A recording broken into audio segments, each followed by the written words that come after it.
All right, let's talk about something that's so close to you, you might never even think about it: the nature of your own experience. It's one of the biggest mysteries out there, and it all starts with a question that sounds, well, almost too simple. No, really, think about it for a second. I'm not talking about wavelengths of light hitting your retina. I'm not talking about neurons firing in your brain. I'm asking about the feeling, that raw, private, in your head experience of red. What what even is that? Well, believe it or not, that feeling actually has a name.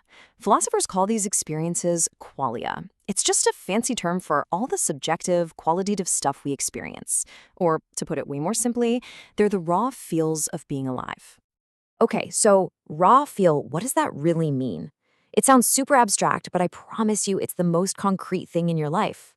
You're experiencing them literally right now. You see, qualia are everywhere. It's not just the redness of that tomato. It's the specific tangy sweetness of a pineapple on your tongue. It's the unique flavor of a good Merlot. It's even the feeling of a thought popping into your head or the pang of a desire for something. All of that stuff, that's the very texture of your reality. And this is where things get really, really deep. Because these simple, raw feels aren't just some minor feature of our minds. Nope, they are basically our front row ticket to understanding the massive, mysterious concept of consciousness itself. The philosopher Thomas Nagel just nailed it with this famous line: "To be conscious means there is something that it is like to be you." And what is that something? It's your qualia. It's the entire collection of all your raw feels, all your experiences that makes up the movie playing inside your head. So here's the crucial part. Without qualia, is something really conscious? I mean, you could build a super smart robot that can identify a tomato and tell you its color. But if there's nothing that it's like for that robot to see red, well, then it's just a processor, right?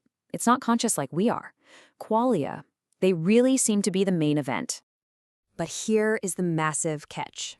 This idea, which is so simple and immediate for every single one of us, ends up creating two of the absolute biggest, most brain-breaking questions in all of science and philosophy. So we've got two giants to wrestle with. First, there's the descriptive problem, which is all about how we even begin to map our inner world. And then there's the big one, the hard problem, which asks how this inner world can possibly exist in the first place. Let's start with the descriptive problem. How do we draw a map of all these experiences? Think about it. The feeling of red isn't just a random data point. It has a relationship to orange and a different one to purple. It sits in this complex color space. To really get a handle on qualia, we'd need some way to describe this entire intricate landscape of all our sensations.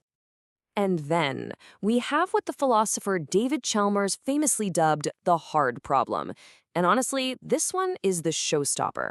How can a 3-pound lump of wet, gray, physical stuff, your brain, create the rich, private, non-physical feeling of seeing red?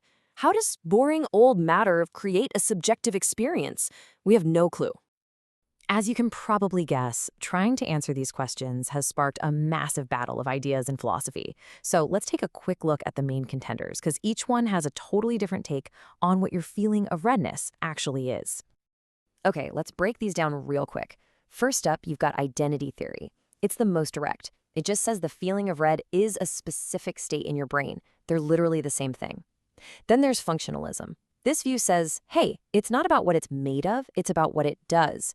So redness is just whatever is going on that connects seeing red to you saying, hey, that's red. After that, representationalism flips the whole thing on its head. It says the redness isn't in your mind at all. It's a property of the tomato, and your brain is just representing it. And finally, there's property dualism, which takes a much more mysterious path.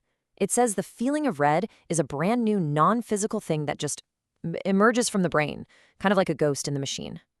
But some of those theories, especially functionalism, run into a really tricky problem. A classic thought experiment that asks, okay, what if two people are acting identically, but on the inside, their feelings are totally different? This is so cool. Okay, imagine this. When you see a red tomato, you have the inner feeling of redness, and you say, that's red. Simple enough. But now imagine your friend has had their color spectrum inverted since birth.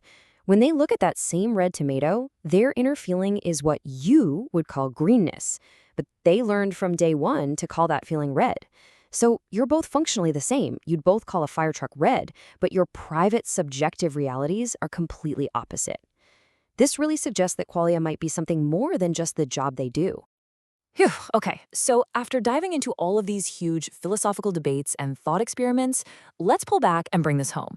Why does any of this actually matter to you? Well, here's the big takeaway.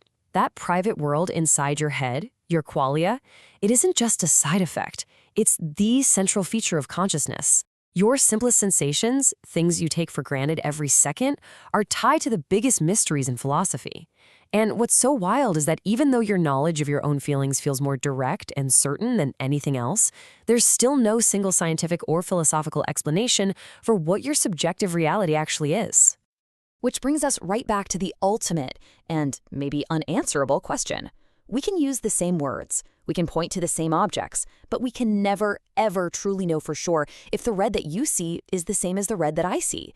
Your inner world is fundamentally, and perhaps forever, yours and yours alone.